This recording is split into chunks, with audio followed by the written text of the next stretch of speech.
the CentreSteer podcast, a podcast by, for, and about Land Rover owners. Welcome to CentreSteer podcast number 144 for March of 2025.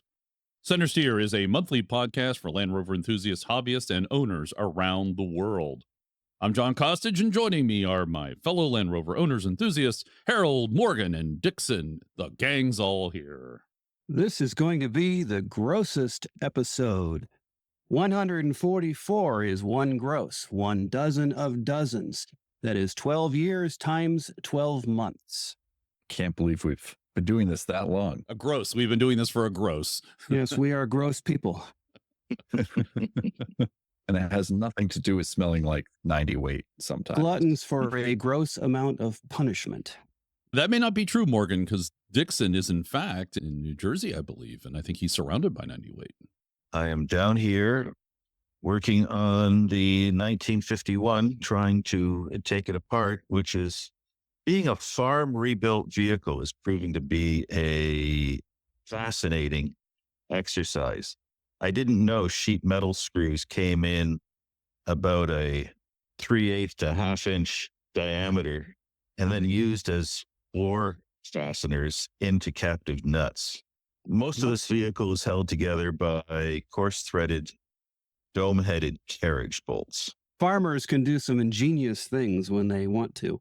Oh, you need to go and put photos up on the website where the wings are attached to the doorposts. So you've got that flat metal piece of Burma-Bright to hold the wing onto the doorpost. They've chopped that off and they've made almost factory-looking brackets that bolt to the doorpost, and then the wing bolts through the sides and the top into this bracket. Why they did this, don't know. Who's they? Previous owner? The farmers, whoever had this vehicle at some point in the past. It's all been apart at least once. And if they hadn't used threaded rod as a reinforcing in these brackets on the doorposts, you'd think that they came out of Solihull. They're actually very well made, except for that threaded rod, that's out of place. And this is Blueberry? Yes, it is. Which does run, actually, which is very good. Also, it We've runs. had it running. It just needs all the body work and...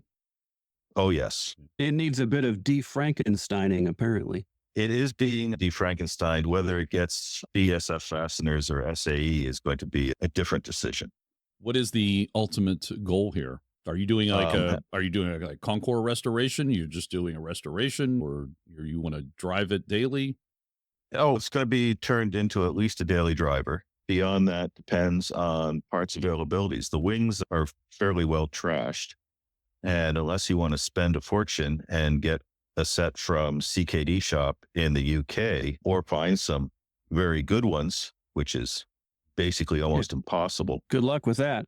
Yeah, it's going to be not patinted because of its coloration and so on, but we'll see where it ends up. It takes a while to do these things. Really? And really the only pieces that I'd want for the wings would be the outer skins, because it's the one piece inner, and the parking lights on the front of the wings they're in a third spot as opposed to the 2 spots you generally see them in for 51. Nigel put the stencil on the wings left to right instead. And so that's unique. So you'd leave it that way. It's an early 51 as opposed to late 51. It's an interesting journey. And until the 101s can get outside to get pressure washed and so on, one works on the 80-inch. Justin Mona of Lucky 8 joins us this month for an exclusive announcement. Justin is leading a mighty event in June. Justin is owner of Lucky 8 and is a supporter of many rallies and events across North America. He has traded in his jet skis and now drives a wide variety of Land Rovers. So stay tuned for Justin. And thanks to our Patreon and Buy Me a Tea subscribers for their support. Patreon supporters receive bonus content, including 10 questions, our Land Rover-oriented question and answer lightning round. Justin did 10 questions. I think we actually ended up doing 13 with him, and that will be posted in a few days, usually around the middle of the month. We're going to go back to Dixon for the North American events calendar. I've got 4 of them here right now for the people looking for something to do in April or May. First off, the Smoky Mountain Rover Club is doing their first annual Leroy Harrell Land Rover Caravan. Apparently, Leroy was a prominent Land Rover dealership owner in the 60s and 70s, and he organized a caravan of Land Rovers along the Blue Ridge Parkway. The club is going to be doing it again on April 12th, starting at 9:30 from Waynesville, North Carolina. More information on this can be found through their Facebook group. The second large one, which is probably sold out by now, is the Virginia Club's Rovers at Wintergreen, April 25th and 27th in Roseland, Virginia. It's been around for quite a while, and you can find more information for that on rove.org/events. Another long-running event is Rover's Spring Robisonia Trials on May 2nd to 4th in Robisonia, Pennsylvania. It is an RTV's trials event that goes over a couple of days with camping and so on that they've been running for a long time. It's quite good and fun. Information for that is either in their Facebook group or on their website. And the last one I've got for May is the 4th annual Vermont Rover Club's Weenie Roast on May 16th to 18th in Grafton, Vermont. It's going to also have an RTV trials course along with camping and such. Information there is, again, Facebook or from via email and such, where we can put the details will get published. One of the good things about this list and so on is you can see the influence of Anarch, where 2 of the events are running RTV trials. It's good to see those getting more popular at events. Absolutely. Oh, and a final one, the Pacific Coast Rover Club is going to be doing their annual rally on May 29th to June 1st. But unfortunately, I have been unable to find any details anywhere about this event. Yeah, Bruce Franklin. I'm calling him out. So something is happening somewhere on this weekend. That's right. I believe that was the Anarch event we did last year that became the Pacific Coast Rally. I think that's the same event. They told us the date. We just don't know any more details. So I'm calling out the PCRC Club and Bruce Franklin there. Let us know some more details. Yeah. Well, those are all the club events. Excellent. And also, I think Land Rover is doing Destination Defender again this year. Yes. Another one. I think they're doing several, but there's one coming up. There's actually one on May 16th to 18th back on the East Coast. They're coming back to New York again, though they're not in the Saugerties on the Hudson. They're actually going to be in Port Jervis, New York, where the New York, New Jersey, and Pennsylvania all just join together in the tri-state area on the Delaware River. It's going to be at the Cedar Lakes Estate. It's billed as a chic event retreat, and there'll be a mix of off-road adventures with Land Rover built trails, of course, the lifestyle experience, talks, musical performances, and all the rest of it. Tickets and so on are available on their official website. Sorry. Or Officious. I think you can go with that too. Dixon was pulling that information on Destination Defender from out of thin air because we tried to go to the Land Rover's website and it gave us an error. There's some problem with their website, at least when we're recording this. Yep. So that's the wrap up for this month. Next month, we'll get into some more of the May and June events as the Rover season really starts to kick off. Thank you very much, Dixon. Indeed, it does. Things are picking up. All right, so now it's time for the news. First up, we're recording this on March 30th. I'm recording the news portion here on March 30th. And on April 2nd, and I like how they avoided April 1st, which is April Fool's Day. But April 2nd, every day has been April Fool's Day since January 20th, dude. The Trump administration has said they're going to impose an additional 25% import tax on imported automobiles. So I found an article here from The Guardian entitled, "What UK car makers will be hit hardest by Trump's latest import tariffs." We have to talk about it. It impacts our hobby and it impacts Land Rover directly in America. The U.S. is one of Land Rover's If not, I think it's in this article, I believe. I think US is either number 1 or number 2 for their markets, but let's read this. The UK automotive sector describes itself as the engine room of Britain's international trade, boasting how it generates £1 in every 8 pounds in the UK earns from exporting goods. But the UK car makers, including Jaguar and Land Rover, BMW-owned Rolls-Royce and Mini, Aston Martin, are weighing the potential impact of Donald Trump's planned 25% tariffs on imported cars in the U.S. The new levies on cars and light trucks are due to take place on the 3rd of April. Oh, I thought it was the 2nd. Of the nearly 780,000 cars produced in Britain in 2024, 8 in 10 were designed for overseas markets. Of the vehicles produced for international markets, almost 80%, representing 467,000 units, were exported to the top 3 markets, the EU, the US, and China. While the EU remains the top market for British-made cars, the US is the second most important market. And that's for all British makes, not just Land Rover, representing a fifth of car exports in 2024. By contrast, I found this fun, just 18,000 US-made vehicles were imported to the UK. So the UK exported I think 450,000 cars, or a little more than that, and they imported 18,000. Most of the UK-made cars exported to the US are premium, such as Volkswagen-owned Bentley, which others are high-end vehicles such as the McLaren supercars, selling just over 2,100 annually, some costing upwards of 250,000 pounds. And this article was nice because it broke down each manufacturer and how they were directly impacted, except for they didn't do JLR.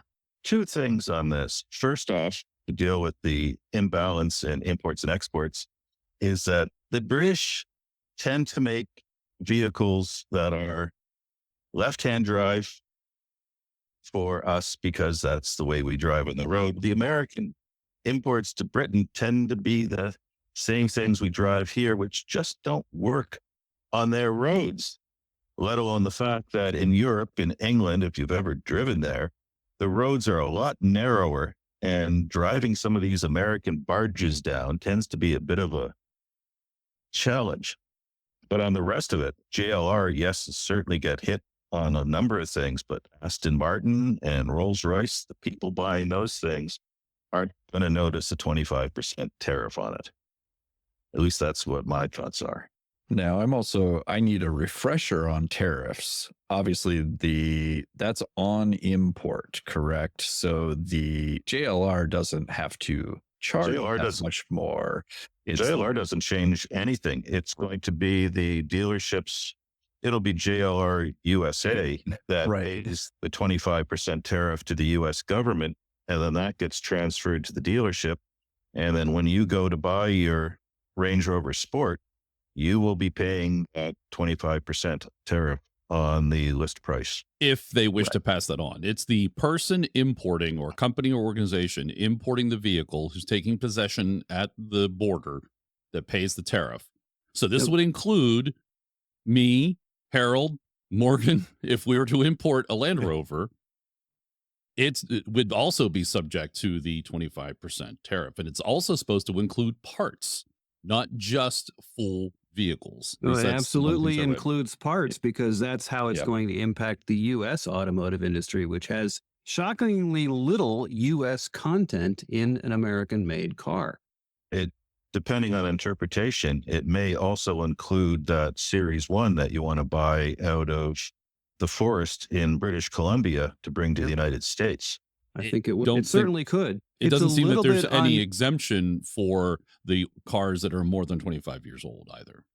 Used cars and used parts, I think, are on a different tariff schedule. So it's unclear as to whether that will change or not. And then the other interesting thing I heard is the U.S. already has the chicken tax with 25% tariff on pickups. Right. So this 25% tariff they're adding on in April is supposed to be an addition. So you're now talking a 50% tariff on pickups. That's the reason, of course, why all the U.S. foreign automakers now have plans here in the U.S. to build pickups, because of that very reason. But that, if you want to bring manufacturing back, it's going to take a long time. You just don't turn on manufacturing here in the U.S. At least 5 years and probably $4 to $10 billion per factory. Yep. So is it worth them doing it when really, if you're an auto manufacturer, what are the chances of these policies continuing after the next presidential election? And would you just go and wait it out? I think it's, yeah, because you wouldn't have it up and running. You wouldn't have any increased No. capacity during Until- the Trump administration. No, it'd be in the Right. next administration. The other tricky part is a lot of these manufacturers, even though they have manufacturing facilities in the US, they may not produce all their vehicle models in those factories. So there are a number of models that Toyota is more likely to produce pickup trucks in the US. Nor will they produce all the parts for the models that they are assembling in the US. It's worse than that. I read somewhere that something like 20 or 22% of vehicles in the United States are actually 100% American, if that. But when a lot of other vehicles, parts will cross the border upwards of 9 times as the vehicle is assembled. How that 25% hits those parts as it crosses back and forth is going to be very fascinating too. It's going to impact every domestic producer, although interestingly enough, the least amount of impact will be upon Tesla. Imagine that. We bring this up because this will now impact everything else we talk about, especially as long as this remains in place for Land Rover, and will definitely impact. It's going to impact Jaguar too, as they're now rebranding and coming out with their reimagining themselves into a new brand. It's going to affect everyone down to all the series owners with getting parts from ABP, Rovers North, or whatever, or even you, John, as you look for those parts to restore your NAS Freelander. That's just unobtainium, sir.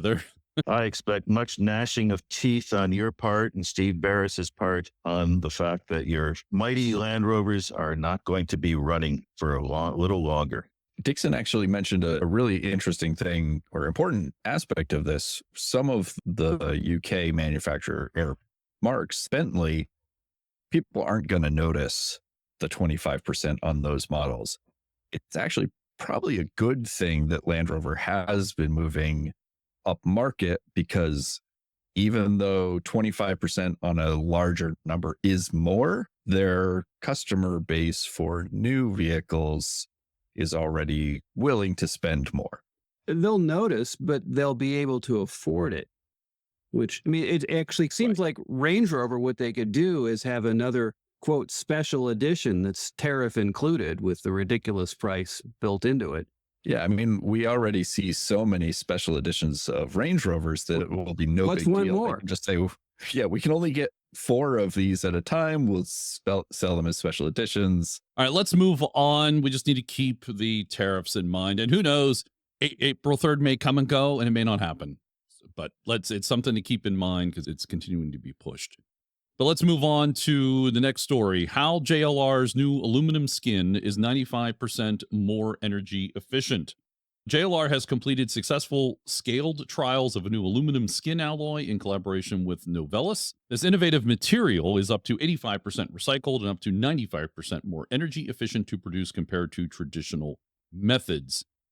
This article goes on for a bit explaining all that. It's definitely well worth a read because there are some very interesting details in there. And aluminum is one of those materials that is extremely expensive to produce or from raw materials, but then very recyclable. I think it gets recycled more than anything else also, but it's much cheaper to recycle than iron, and yet iron gets recycled as well. There's 2 different kinds of recycling to consider too. You can recycle post-consumer products like beer cans, but a lot of the recycling that they're starting to focus on is industrial recycling, like making better use of the scrap they're producing in the factory before they throw it away into the pipeline. This is good for production in the United States if they were to make it here, because the U.S. produces about 16% of the aluminum that it consumes, because if you want to make aluminum, you basically take a lot of dirt, put it in a big oven, and you arc electricity through it, and that's how you get aluminum, which is why in the Canadian aluminum, the plants are built right next to huge hydro dams where the electricity is dirt cheap, like the dirt you're electrifying. How long did it take you to think of that? It's dirt cheap. because you're next to the dirt you're using. That was a nice line. Nice line. It just came out. I said it. I didn't even think Points, about sir. Points. They're using electricity at 1 cent a kilowatt or less, and you're paying 36 cents a kilowatt down here. You could never be competitive. We don't have as much good hydro capabilities as Canada does, I don't think. No, even Vermont, we have some hydro, but most of Vermont's electricity comes from Hydro-Quebec. Yeah. Unfortunately, it's probably not going to come to the U.S. soon because this particular process, to Harold's point, is recycling from the auto manufacturing process, but they've basically got a supply loop going from JLR's factories in the UK to Germany for the recycling process and then back to the UK. But hopefully it will make those processes more well-known and come to the US. Speaking of electricity, next up, Range Rover Electric waiting list hits 57,000 as JLR seek to recruit more EV technicians. All JLR EV talk of late has centered around the new Jaguar 4-door electric GT and the rather controversial Type 00 Jag concept, which garnered more backlash than that's been seen in a while. But although Jaguar's rebirth as the maker of high-end EVs is grabbing the headlines, it's the arrival of the Range Rover Electric later this year, which matters most to JLR's bottom line. And the news is the waiting list for the Range Rover EV has grown to 57,000, even though we have no confirmation of specifics, powertrains, or price. With the chunk of interest and the electric Jaguars coming up, JLR is now recruiting more EV technicians to ensure all goes to plan. JLR is recruiting 150 EV maintenance technicians, with 50 heading for Solihull to maintain automated equipment essential to the production of the Range Rover Electric, and 100 to JLR's Electric Propulsion Manufacturing Center in Wolverhampton, where JLR builds battery packs and EDUs. Yeah, you definitely need trained technicians to work on assembling battery packs. It only takes one bad battery pack to melt down an entire battery factory. Or a vehicle. Here. Or a vehicle. Or a vehicle. I'm just saying it's you light one battery on fire in the factory and it lights the next one on fire and so forth. It is good to hear that the wait list is that high already. I think the last time we heard was 51,000. That just rings a bell. I didn't do any research on it, but so it's up a good amount. All right, let's move on to the next story here, which is six-figure car sales explode with a 333% increase over 2020. This is from Car Scoops, and this is a U.S.-based article. In the first 2 months of 2025 alone, over 52,000 new vehicles priced above $100,000 were delivered in the U.S. That's an impressive 13% increase from the 46,000 sold last year, and a mind-boggling 333% spike compared to just 5 years ago, when only 12,000 six-figure cars were sold. It's safe to say that many people aren't just fantasizing about luxury anymore, they're actually buying it. So who's winning the battle of the six-figure supremacy? Somewhat surprisingly, the undisputed champion for 2025 is the Range Rover, which sold over 3,800 monthly sales in February alone. It seems that the British brand has secured its spot as the crown jewel of the six-figure crowd. Keating, who's an executive analyst at Cox Automotive, said, the widening income gap is significantly influencing new vehicle sales trends, with high-income households and individuals with prime or super prime credit scores fueling much of the demand. And this article goes on talking a lot more into some of the details and numbers, but I think that's the top line info for this conversation. And I don't think that this speaks to the surge since 2000, but the surge in the first part of this year over last year could be people trying to beat the tariff, get their big purchase in before those tariffs kick in. Yeah, it is definitely another area where Land Rover pushing more into the high end, upscale market is really helping them. I'm not surprised that Land Rover or Range Rover specifically is the top there. It's always been, at least in pop culture here in the US, a sort of peak product. It's a status symbol. Yeah, it's been a status symbol for quite a long time, but I feel like we've reached a point where, because Land Rover or JLR is pushing the Range Rover and all of their brands so far up market, that it really has become more of a status symbol. And they have actually been able to increase reliability and all of that, so customer satisfaction, to a point where it's just much more popular. They couldn't have made it worse reliability standpoint. It's true. At least they would have had to really try.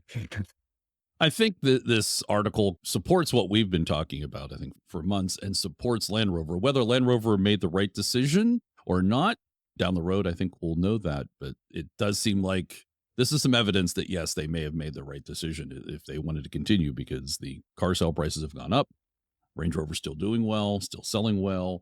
And they've been very lucky with the strategy because they didn't know about the tariffs. I don't think anybody knew the tariffs might come into play. They positioned them well because of the income gap. The folks in the higher end, they're not going to notice 25% on top of 100,000. Again, they'll notice it, but they may not feel it.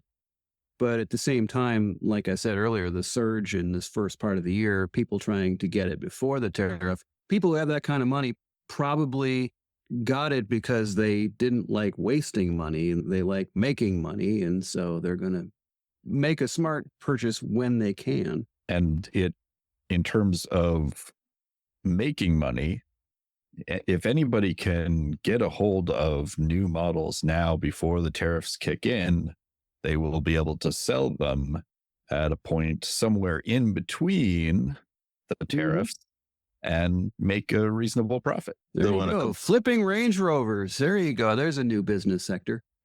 Right. Go on a complete tangent. Check out the wheels on that Range Rover. They look like they're off of they're speed wheels off of a Matchbox or Corgi from the early 70s or Hot Wheels. Those are unique rims. I don't like them. I think that doesn't look good. Not a good look. That's not a good look. It makes them look like can't imagine those working well off-road. I'm just commenting on something that they look like. Did they put any rubber on those at all? It doesn't look like it, does it? Like 26-inch rims and half-inch. They just dip it in some rubber and get a little coating on the outside? Harold, can you imagine driving that in the Pittsburgh area? I can imagine it. I won't be doing it. No, you would. Anywhere in the Northeast, New York, Ottawa, Montreal. I mean, just those tires are going to make the ride. They're going to test your suspension. No, the wheels are going to last 1.5 miles before they're bent beyond rotation. The air suspension will be pretty well burst by that point, too. Right. It's not going to soak up on that. Working overtime. But I think back to this article, maybe a better way to summarize what I was thinking is this kind of gives some validation to what we've been seeing over the past several years. And then I'm curious with the Defender Octa coming out, because it's north of 6 figures. It's going to hit it with tariffs. And hey, I wanted to buy one. Not me personally, but someone thinks I want to buy one and may not make it in time. Yeah, and it's hard. A lot of us are enthusiasts who buy these vehicles older and rebuild them, and we're basically getting hit twice as hard because parts are going to get more expensive, but also the vehicles themselves, when they hit the used market, are going to be more expensive in the first place because they cost so much more to buy. The used ones that are already here, that market will get brought up artificially because of the price of the new stuff being so much higher. The used cars become more in demand, which then drives up that whole market. And there'll be some opportunistic people that just figure, I'm going to raise my prices because the new cars are so much more money. I can get away with it. Yeah, and we've already been through a lot of that in recent history with just during the pandemic lockdown, the unavailability of parts and cars pushed the used market up a lot everywhere in the U.S. All right, let's move on in our news cavalcade here this month. What Car out of the UK has an article entitled Most and Least Reliable Land Rover Models. And I will read you some of this because it's interesting. The brand has had issues with reliability in the past and has sat at the bottom of the What Car brand reliability chart in previous years. However, in the latest survey, it gained an overall score of 87.1, which puts it in 27th place out of 31 brands. The latest models, such as the Defender, are proving impressively robust, and as are current and previous versions of the Range Rover Sport. In contrast, the previous generation Evoque doesn't score well and has more than its fair share of problems.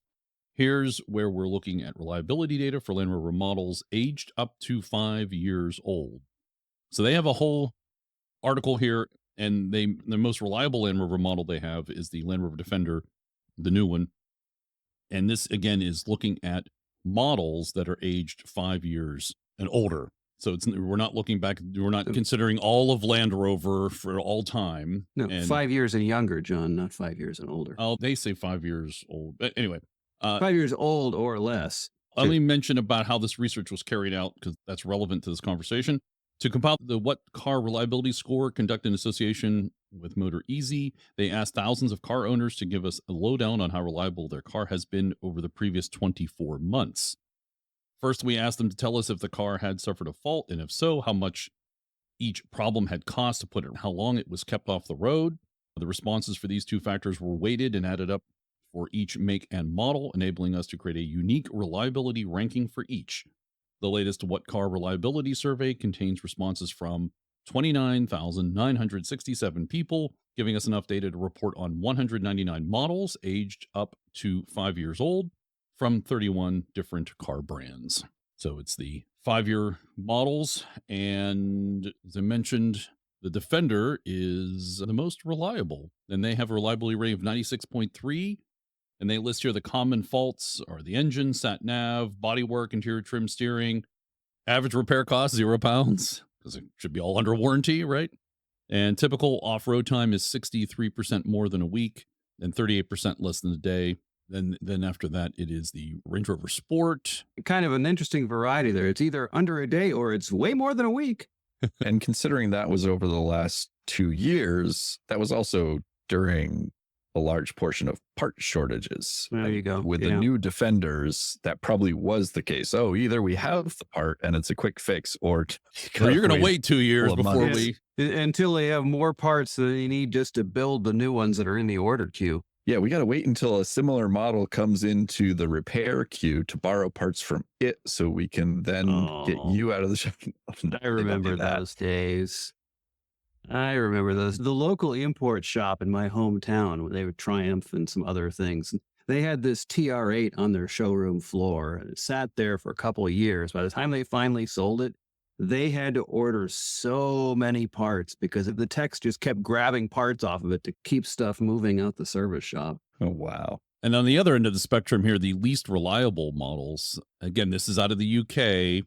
You have the Evoque and then the Velar. So this might help inform when you talk to your friends and say, why do you drive a Land Rover? Things are getting better. Yes, they're not at the bottom of the list anymore. They're just bottom adjacent. 27 out of 31. And to be fair, the newest models are pretty reliable, not having a whole lot of issues. It's just that the weight when you consider that most of the reliability issues, especially with classic Land Rovers, is due to deferred maintenance, and these ones that are less than 5 years old haven't had anything deferred yet. So yeah. And none of these are Octas that you can't press that big red button within the first 2,000 miles. But we'll talk about that later. All right, let's move on, shall we? This is because it's my profession, information security, and then is crossing my hobby of Land Rovers. This has come together with a ransomware group claims attacks on JLR. The Hellcat ransomware group this week claimed responsibility for cyber attacks on the Swiss telecommunications provider Ascom and British manufacturer JLR. Hellcat claimed the theft of hundreds of gigabytes of data from JLR, and info stealers were reportedly used to siphon the credentials from LG Electronics employees who had access to JLR's Jira server. And one of the threat actors said in a forum thread that this exfiltrated credentials dating back to 2021. What sets JLR breach apart is the age of the compromised credentials.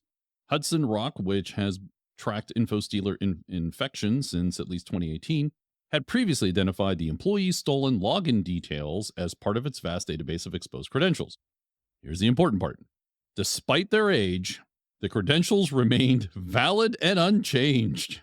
JLR has yet to confirm the cyber attack.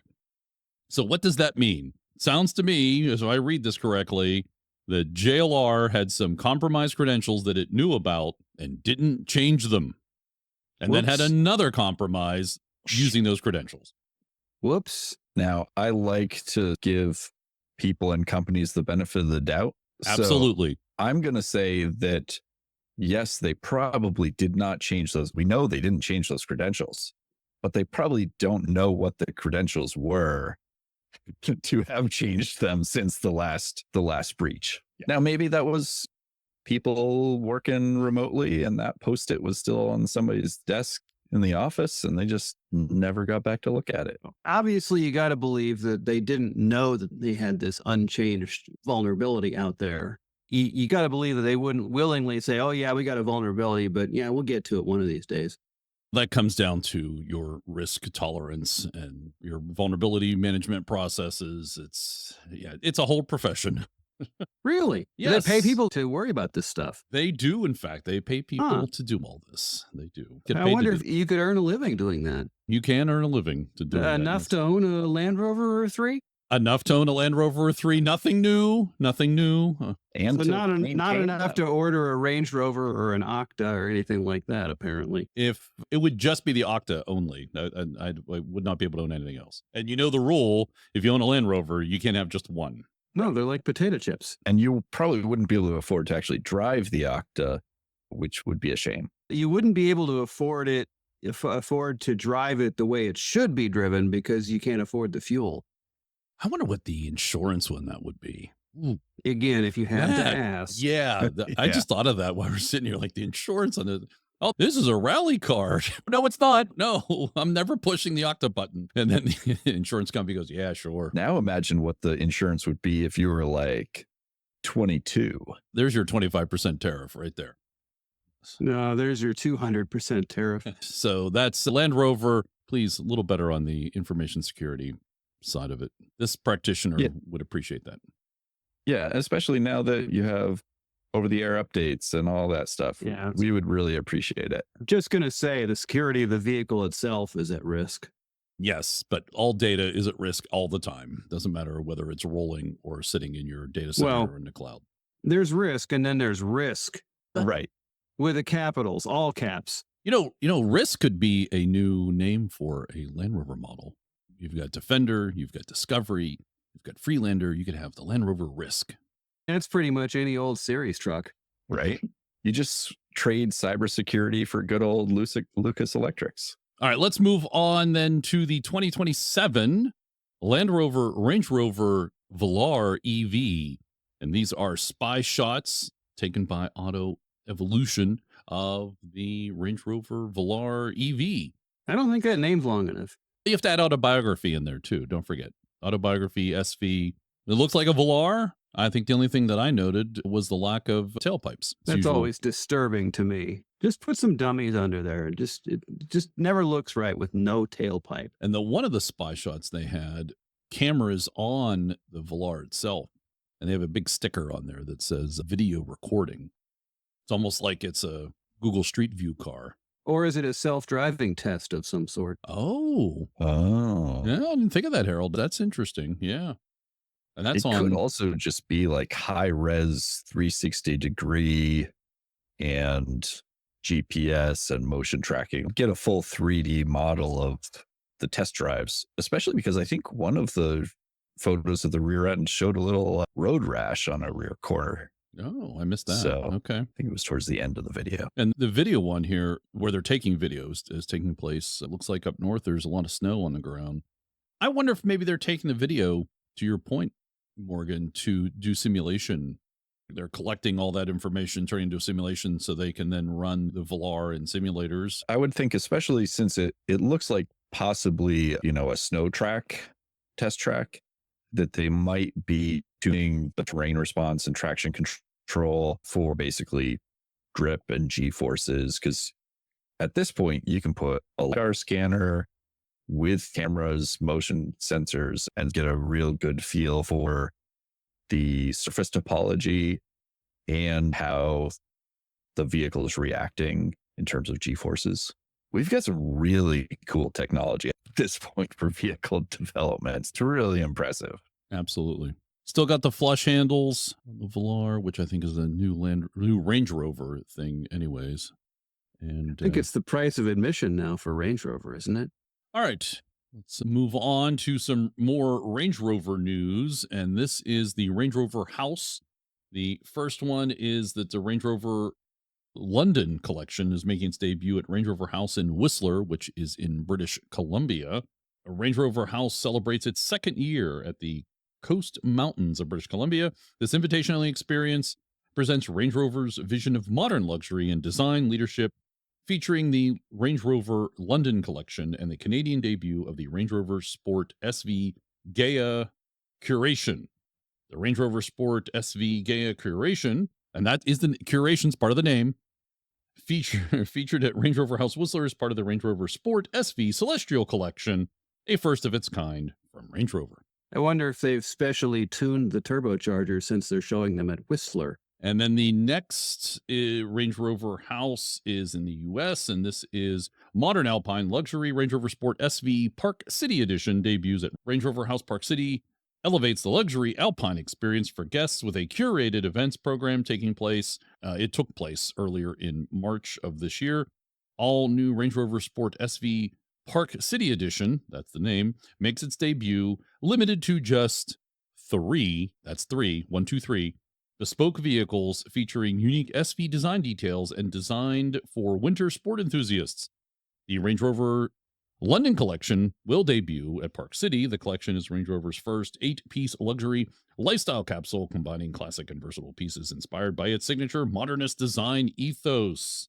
And the Range Rover House is located on Main Street, Park City. Will be open by invitation only to Range Rover owners and special guests. And this also took place earlier in March. Invitation only to people who can actually afford the thing. So that explains why there's only 3 of them. It's either going to be they only expect to sell 3, or the fact they sent this notice out on March 10th for an event that's March 7th to 16th. Invitation only. Okay. Everybody who was invited was already invited. And they're targeting it for people who are enthusiasts of winter sport. And I guess the new winter sport is trying to find a white-on-white Range Rover in the parking lot during a snowstorm. Yes, exactly. That is interesting that you mentioned that, Harold, because that is one of the unique things on this Park City edition that has apparently never happened before on a Range Rover, is it has white lettering. The Range Rover name is in white, not black. On a white truck. And exactly. You pay, what, $200,000 extra for those white letters? That seems to be the case. Yeah, this vehicle, the Park City Edition, is $239,000 American. The thing is, to make it a special edition, I won't be one of those 3, by the way. It's one of those things where they can't charge more if they just take the badges off. But Porsche can. The badges, what? Yes, they can. But somebody at Land Rover feels that would, I don't know, maybe be too reductive. I don't know. Porsche makes a lot of money doing that, charging extra for less content. This is probably inspired by Black on Black of Disaster Area's Sundiver that Arthur Danton's Zaphod Beeblebrox were in during Hitchhiker's Guide to the Galaxy. Agreed. I don't think Jerry is aware of Hitchhiker's Guide to the Galaxy. I'm sure that people have spoken of it in his presence, but whether he has decided to retain that or not. I think it's probably gone over his head.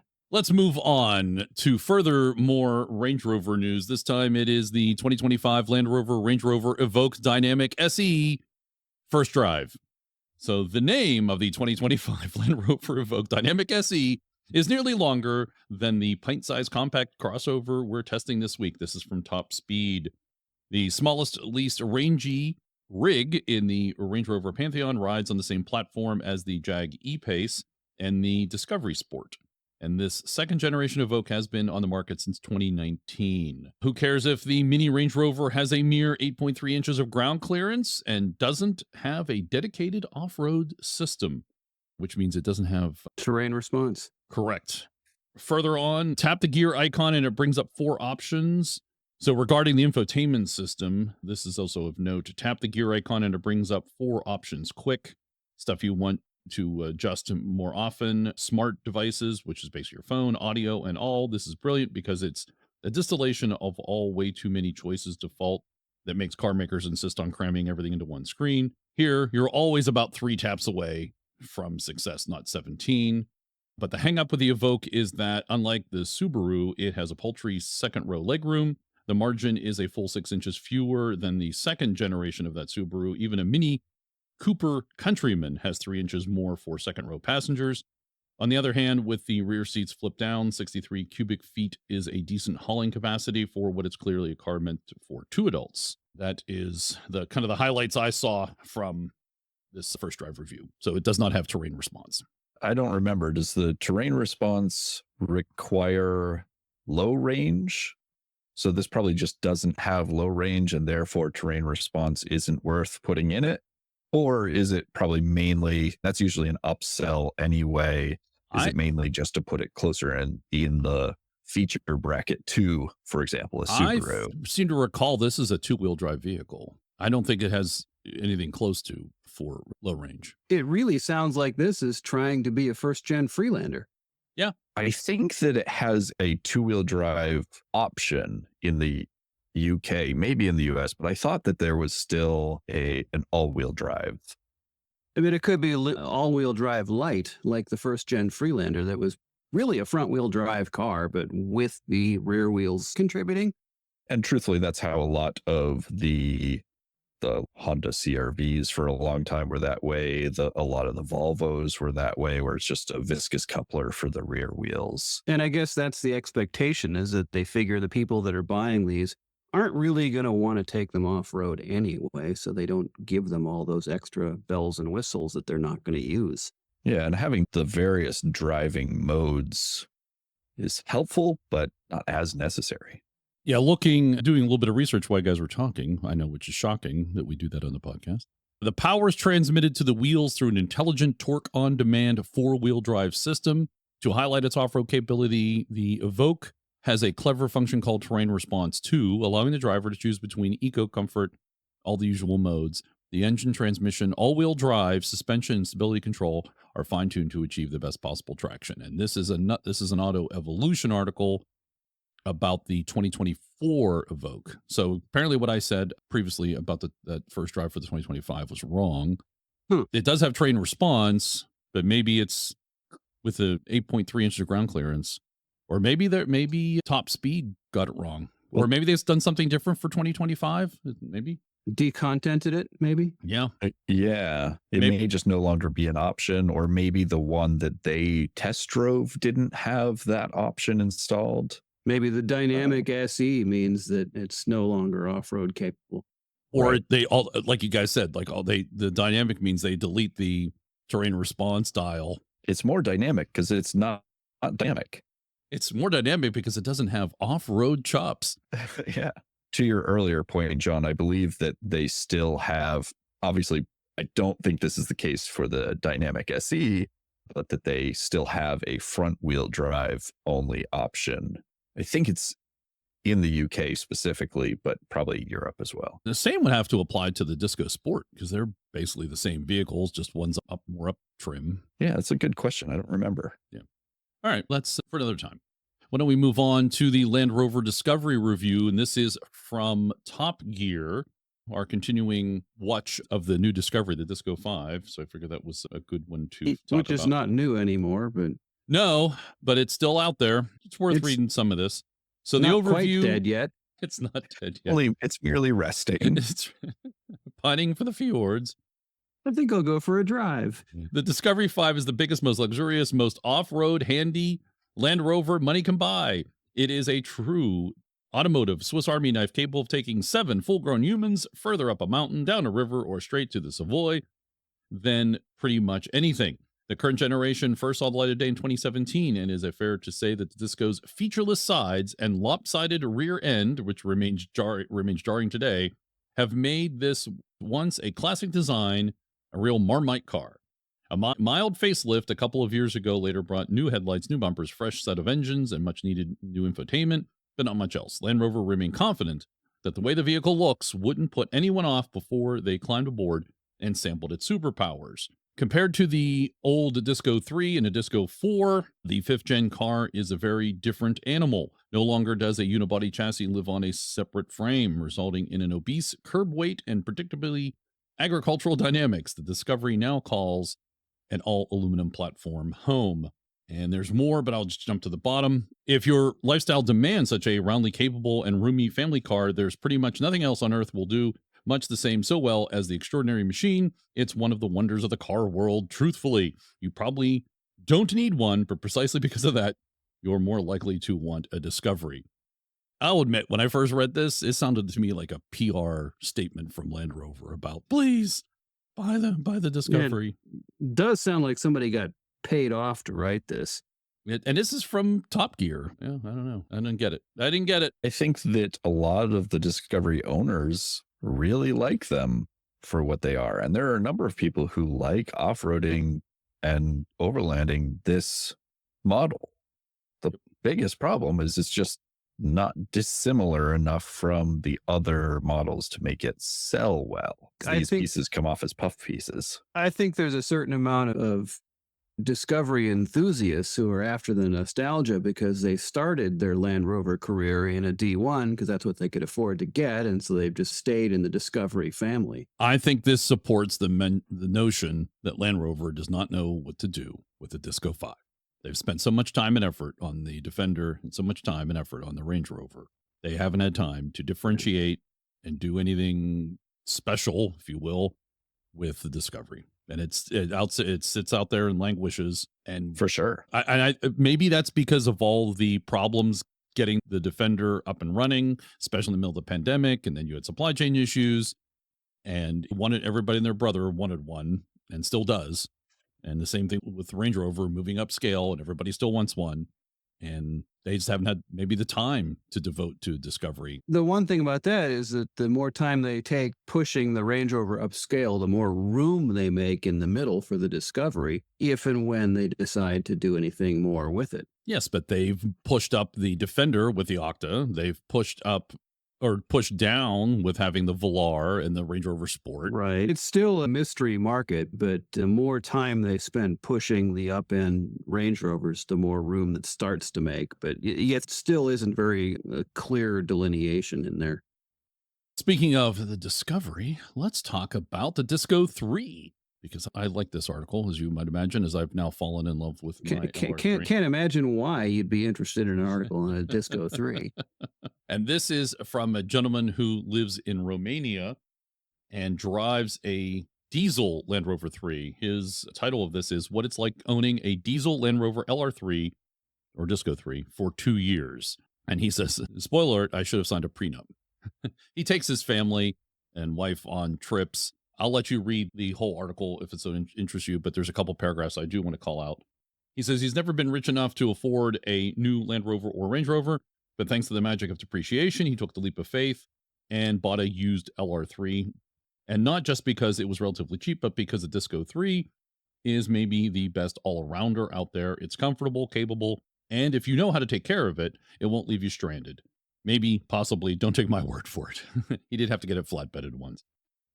Since buying it has become, at the beginning of 2023, his Land Rover has been fantastic family car, road tripping machine, overlander, sometimes masquerading as a work truck, and has done everything I've asked for it and then some. But my LR3 is not like others. It's diesel powered, something you find people in the United States never got. That's because I live in Romania, a country where the Disco 3 was only ever sold with the famed 2.7 liter TDV6 diesel. Famed not because of its outstanding capabilities and reliability, but because of its ability to make internet mechanics tirelessly cautious that the crank will snap. So further down the article, he talks about the engine, and that's why one of the reasons I wanted to bring up this article was because it is, in fact, a diesel that we don't have available here. He says, yes, let's continue to rub that in because we can't get that here. As for the engine, it's a peach, buttery smooth, leopard-like sound note, and plenty of power and torque for everyday use. It's far from the 300 horsepower, the mighty 4.4-liter V8 that America gets, but 195 horsepower, 320 pound-feet of torque is plentiful. It cruises like a champ at 80 miles per hour and returns around 21 to 23 miles per gallon. He says, I've seen numerous posts on Facebook groups from American owners complaining about repair shops asking for ludicrous amounts of money for basic jobs like brakes or coolant or hoses. Oh, he spells brakes B-R-E-A-K-S. I think he means B-R-A-K-E-S. And he says in Most Europe, people do. He says in Europe, it's no different as far as shops asking for lots of money. Well, that's because so many what would be a routine operation on those models require you taking the body off the chassis. So I'm going to make a prediction, and this will be shocking, I think. Probably not. We're close to 25 years that the LR3, the Disco 3 came out. And my prediction is that the LR3 is going to be the new import darling for America. We're now at 20 years, so And the 2005 was the first year. Yeah, the 06 seems to be the sweet spot for the LR3. That when you start with that model is the one you want to look at. The 5's had some issues. Took them a year to work the bugs out. And I can just see bringing in a diesel LR3 and maybe even a stick would be, that'd be really interesting. If you're going to go to the trouble to bring one in with a diesel, why would you get the automatic? Why would you waste your time and your money? Because you want an automatic disco, just buy a North American one that's here. They're going to be a lot cheaper. It's going to cost you as much to import as it would cost just to import it as it would cost you to buy one here. But just the idea of the diesel, having the diesel in my 110, that just would be, I think. Oh, yeah, absolutely. A TDV6 diesel with the manual transmission and right-hand drive would make for an awfully fun D3. Yes, it would. And we would probably still not finally answer the question, but get a chance at answering the question whether it was worth renaming it to the LR3 for this market instead of the D3 first. Like it should have been. Yeah. At that rate, why don't we could import Disco 3 badges and just go about rebadging the North American ones to what they should be. You can already do that. Both Rovers North Atlantic British have the Disco 3 badging. And have you yet, John? No, I have not. I have not. What's wrong with you? That's a good question. Where do we start? That's a separate That's another podcast. That is a completely other podcast. Yes. What's wrong with John? All right. And next up is, this is from Top Gear. I like the title. Good Lord. The King's immaculate old Defender smashed its auction estimate. It was in mint condition with less than 26,000 miles on the clock and gorgeous Keswick green finish. But even we're surprised to see that the 2010 Defender just sold at auction for a hefty 67,500 pounds. And this was the Defender, the 90, that was owned by King Charles III back when he was a prince. And the estimate was 43 to 50,000 pounds. We talked about this last month. Thought we'd update you on the actual sale price. That's not a bad price, all things considered. It's still cheaper than you can get a NAS D90 in this country. This is a lot newer and in better condition. And more interesting heritage. Yeah. What do they call that with there's no windows in the back? Is that a Blindsider. Blindsider. Yeah. Can you imagine driving that here in the U.S.? Absolutely. My Series 3 is. Roll down the canvas sides on your truck, John, and then go for a drive. It'll be the same exact thing. Right. But you can't do that with this one. You have to take the top only off. 20 inches longer. Oh, no, the sound is quite different, too. Fair. No word on who bought it. So it could have been American. Don't know. There's no word. If you're in this country and you bought it, you need to bring it over to CentreSteer Studios and let us have a look. Absolutely. As always, we have that invitation open. Anytime anybody wants us to check out the Land Rover they purchased, bring it on over. Harold and I would be happy to check it out for you. We'll be glad to tell you what breaks first. May even show you. Finally, in the news is something that I don't think most Americans or maybe even North Americans are aware of. Iconic Vera Land Rover goes on display, revealing surprising secret. Vera is a television program in the UK. Vera is a chief detective superintendent, and she drives a 1996 Land Rover Defender 90 throughout the program, and it ran from 2011 to 2025. The series did. She drove this D90. I was able to watch the first season, which is 3 or 4 episodes, on Amazon because it was available for free. Having watched it, that first series, it was her father had passed away, lived on a farm. That was his D90, and she just continued to use the vehicle and drive it. Apparently, she drives it throughout the whole run of this program. And when I watched it, it looked to me as it was an automatic because I never saw her shift. But in the article, it states that people noticed in the later episodes where it looked like she was shifting, and turns out she was acting on the shifting part because the vehicle really is an automatic. That wouldn't be the first time that sort of stuff happened in a show. Like all those Fast and Furious movies when they're driving 36-speed transmissions, they're constantly shifting. That's right. That's right. Yes. Richard Usher, the founder of the Great British Car Journey, said in the series she was faking it, pretending to change gears. I thought her Landy had been retrofitted with an auto box, but it looks like it may have been factory fitted. I've never seen such an auto defender before. I've never seen an Autobox Defender that wasn't sold originally in this country. And he goes on to say it was an honor to be asked by ITV to be the custodian of such a much-filmed machine, which is another iconic piece of British design.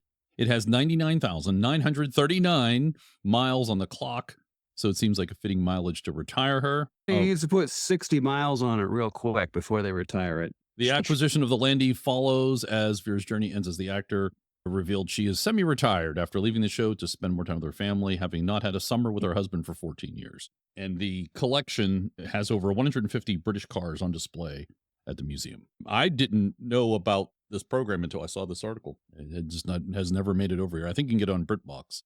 They say that this is possibly the Land Rover that's been the most on television out of all of them. There you Impressive. go. All right, that's the news for March of 2025. And now joining us on the CentreSteer podcast is Justin Monnin from Lucky 8. Welcome, Justin.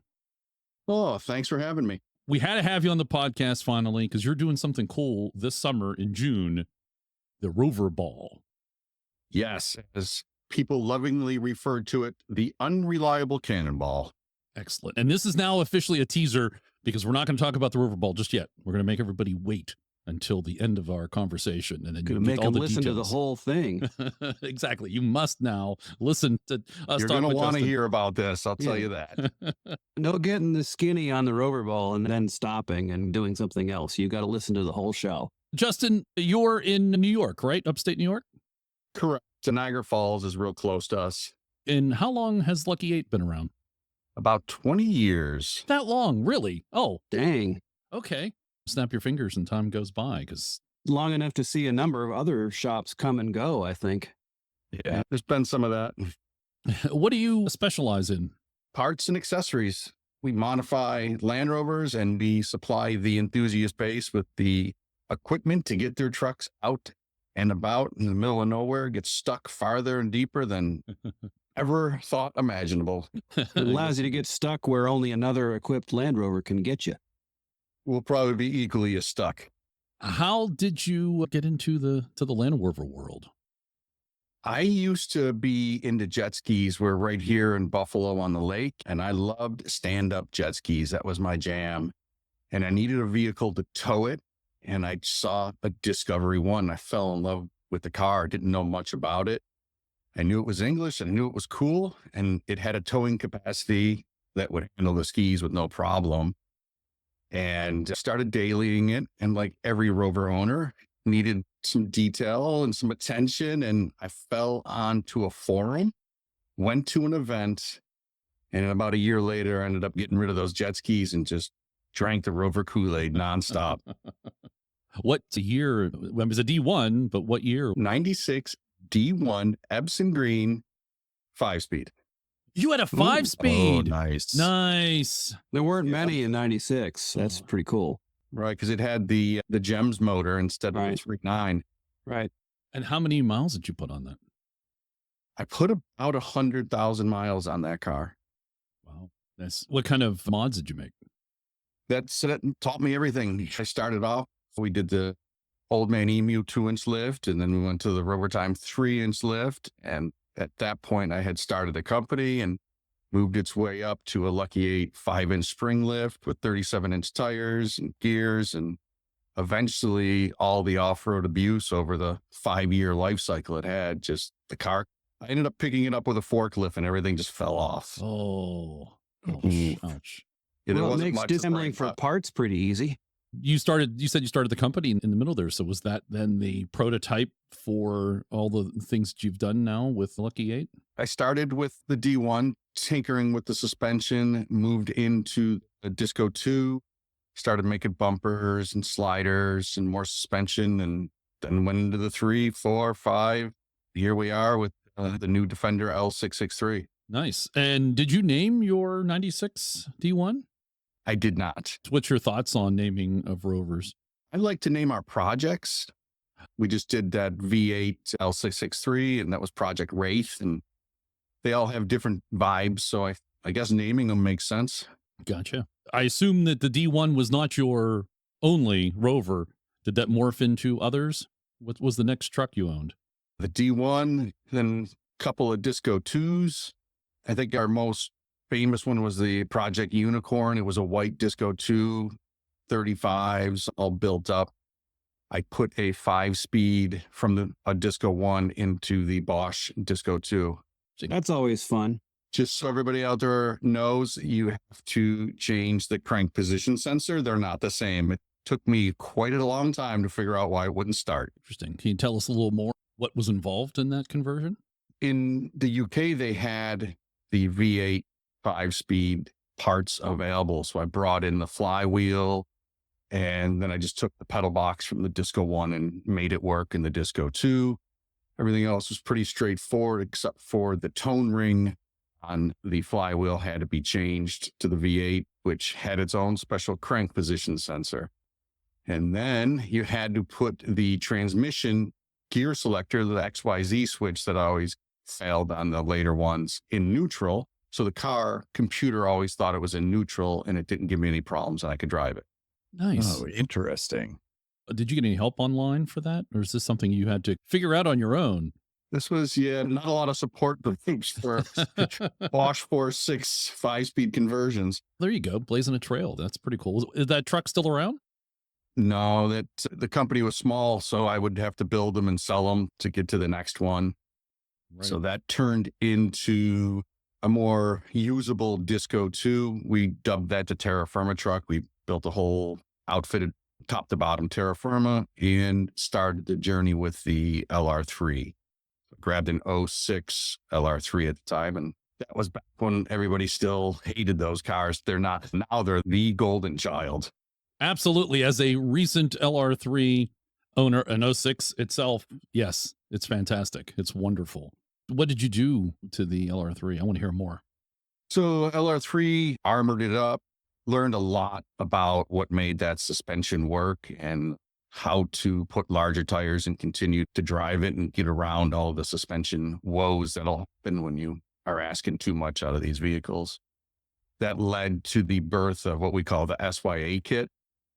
This kit sits on top of the air struts. So if there is a suspension failure and the car drops to the bump stops like it does, as it's supposed to protect you, your tires will jam in the wheel if they're oversized and you won't be able to move the vehicle. So this kit allows you to still roll the car and move it if you have a complete air suspension failure. SYA, save your axles. Axles, maybe. Save your axles. So there you go. Yeah, yes. So it would effectively make the strut longer by having that extra piece on there, right? Correct. So you're putting the spacer on top of the strut. You do get more droop. That was a side effect that I found out the hard way. The axles bind. So I couldn't understand why I kept eating front CVs. Then the third one I caught on. Hey, buddy, you got too much droop. Excess angularity on the CV. Yeah, so we corrected that. It was a long time ago. But you can build on that knowledge in your subsequent products, I'm assuming. Correct. Yeah. So one of the first things I did when we started playing with a new Defender is make an SYA kit for that. If you want to run 35s on that car, you need to bring that air strut down. They run super stiff. So when we use a lift rod to lift it up, the airbags in new Defender become very stiff in high mode with the lift rod. So you need to bring strut down so it rides where it's designed to ride. Interesting. Have you extended that then to all Rovers that have air suspension? I have not conquered the L322 yet. That airbag in the back and the shock mount, I haven't figured it out. There's not a lot of demand for it either. Any other interesting changes to the LR3? LR3, we did front bumpers, sliders, the normal aftermarket stuff, lighting. One thing I found out that I loved is you can pull the center seat out of the LR3 and make it captain's chairs. In doing so, an ARB fridge sits perfectly in between those seats. It keeps it in place. You can strap it to the floor, and then now you've got your little mobile fridge back there. Oh, that's very interesting. nice. Ah, nice. Yeah, a little tip for you, John. Yes. You don't have ARB, but still. No, that's actually an interesting mod. I hadn't considered that was possible. So do you still have, since the LR3s are becoming much more popular at this point, do you still provide products for them? Absolutely. It's one of our favorite cars to use. They're right in that magic wheelhouse. They're cheap enough that you don't feel bad if you scratch them. Plenty of accessories for everybody so they can beef them up where they need to be done. And I just love seeing them out on the trail. That's where the D1s were 10, 15 years ago. They were cheap enough that it didn't matter if you wadded them up. And then when you did wad them up, you just got another one and moved all your cool parts over. Exactly. And are these now company trucks? Do you have your own also? Or are you're running now just basically through the company? All of the cars are company cars. Gotcha. So starting with I went back in time a few years ago and we built a 5-inch D2 again. So that's still here. It's a 4.6, no sunroof car. Built another 06 LR3 and then went and played with the Sport for a while. I fell in love with that car for a couple of years. It's essentially all the amazing reliability of the LR3 with a lower roof line. So when you're on side slopes, you don't have that. It doesn't lean as much. You can sneak around trees over here on the East Coast. That was a great car. How'd you find a D2 with no sunroof? Believe it or not, people call me and they say, "Hey, I hear you buy great cars." Yeah, well, what is it? The D2? No, I'm good. This one doesn't have sunroofs. Okay, I'll take it. I don't know that I've ever seen a D2 with no roofs. It was a weird one out of California, but it had advanced EVAP and gave us a ton of issues. Oh, yeah. That seems extra bizarre that it came out of California. Are you driving anything for your daily, like a personal vehicle? I currently am driving a new Defender Octa. What I like to do. I like how you casually dropped the Defender Octa. I saw your post. Like it's no big deal. Everybody's got one of those, right? I just choose to drive it every day. Does this mean we can get a little exclusive preview of your review? Absolutely. It was funny. I was filming that today. So you guys ask away. The goal with the cars is if you're not driving them, you're not experiencing them, I can't be out there telling you what you should do or shouldn't buy for the vehicle if I don't use it. And being the first to start doing things, first in the world with lifts and 35s on these new cars, I've experienced all the hard stuff, so to speak. I know the pitfalls, and that's the advantage of dealing with us. What do you think of the Octa? It's insane. It looks amazing, which is great. I love that they put the flares on, and I wish all Defenders came. That's the car I wanted. When you see it, you're going, they should have made the new Defender look like that from go, is my opinion. The motor is just insane. 630 horsepower is... Yeah, that's a good start. Exactly. You laugh just like that. Every time you put your foot down, I'm going to lose my license. I've just come to terms with that. What's the 0-60? Do you know? 3.8. Wow. Okay. Ooh, wow. For a Defender. Yes. Almost any Land Rover. 4-door Defender. Oh, wow. Yeah. Does it push it back in the seat? Yes, sir. None of that How could it not? To this new 6D suspension. I thought it was one of those, okay, we got air suspension, we got this, it's great. I piled into an on-ramp and the nose stays flat. I don't know how big, heavy car can track that flat with all of the side load that it has. It must be fast computers. They got a lot of computing power on that to make those quick adjustments.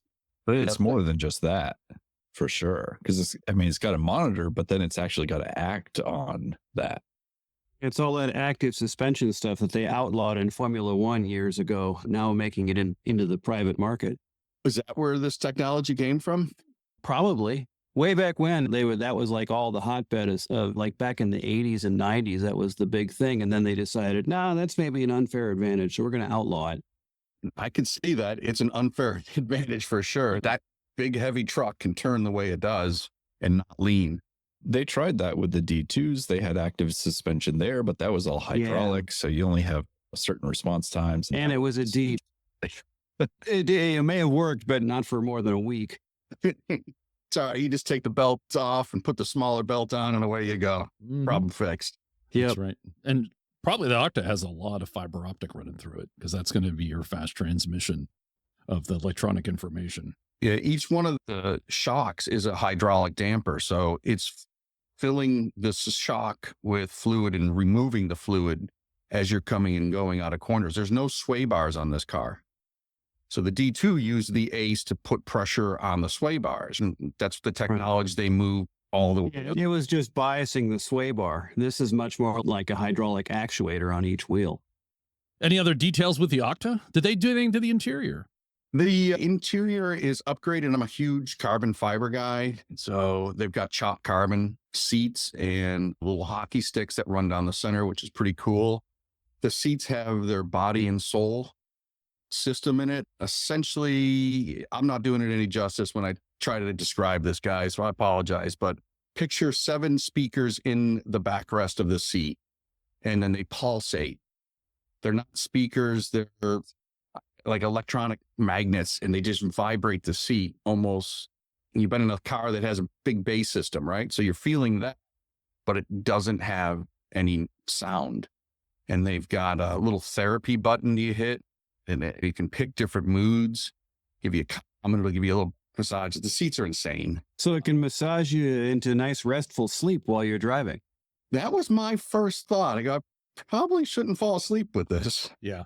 Yes. Especially with 663 horsepower. That's the thing, is you probably need it just to counteract the adrenaline boost. To lower your blood pressure from Or keep your blood going to your extremities with the G-forces, holding your blood back. There you go. Oh. We should have to wear one of those Air Force G suits or something. The wider stance is that, I know you've driven the regular Defender often. How does that feel, the wider stance? Is that noticeable?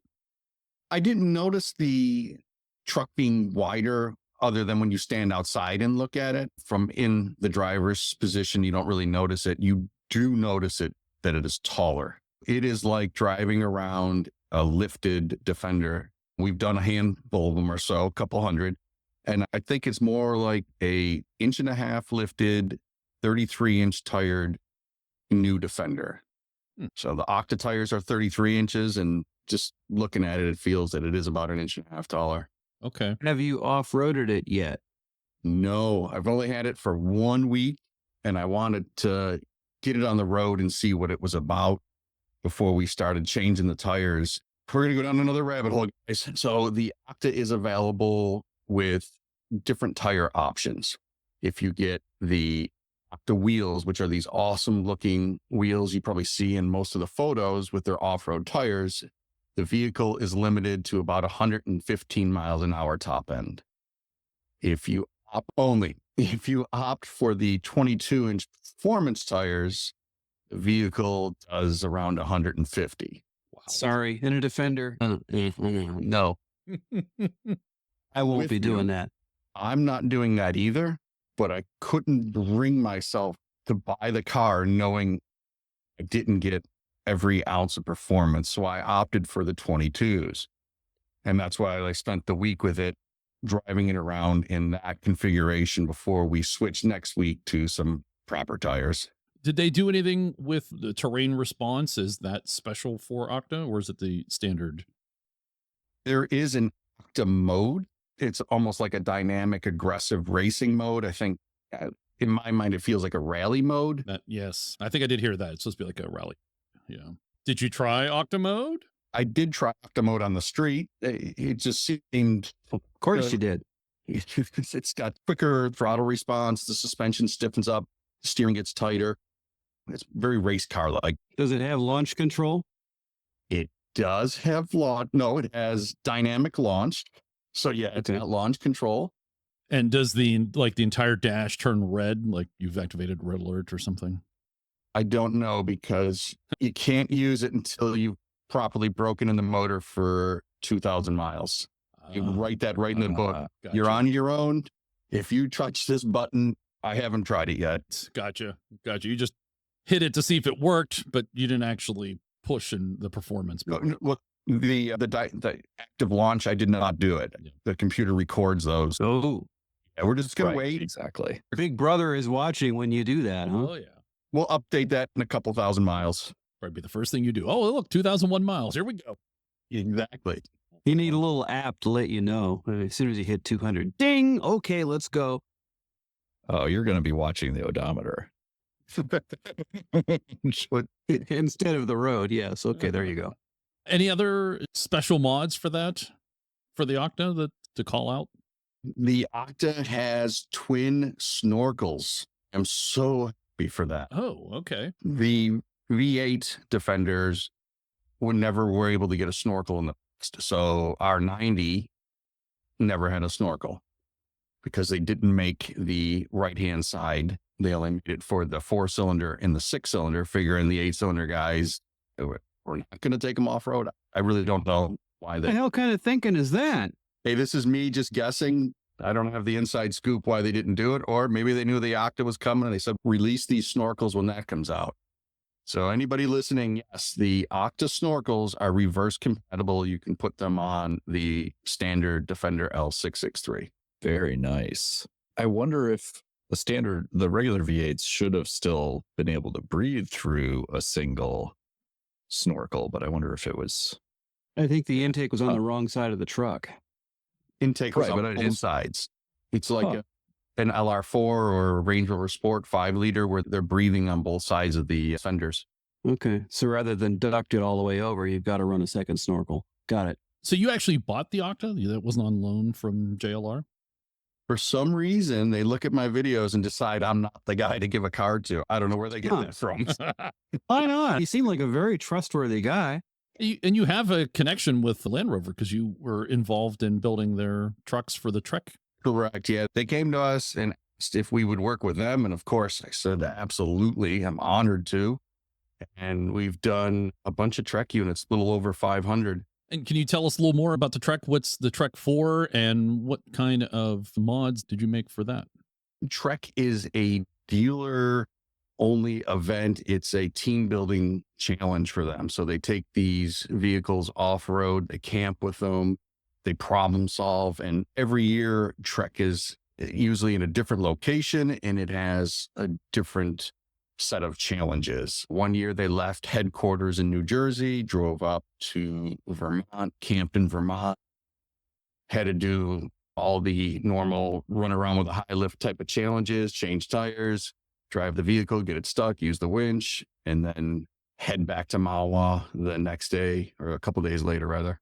So it's kind of like the Camel Trophy for dealerships.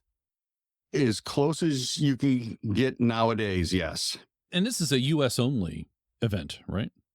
Correct. You actually modified the trucks for the Trek event then, and I think there was, 100 you said? Yeah, last year was 100 units, and that was supposed to be in Asheville, but that horrible flood came through, so they relocated it to Monticello, California.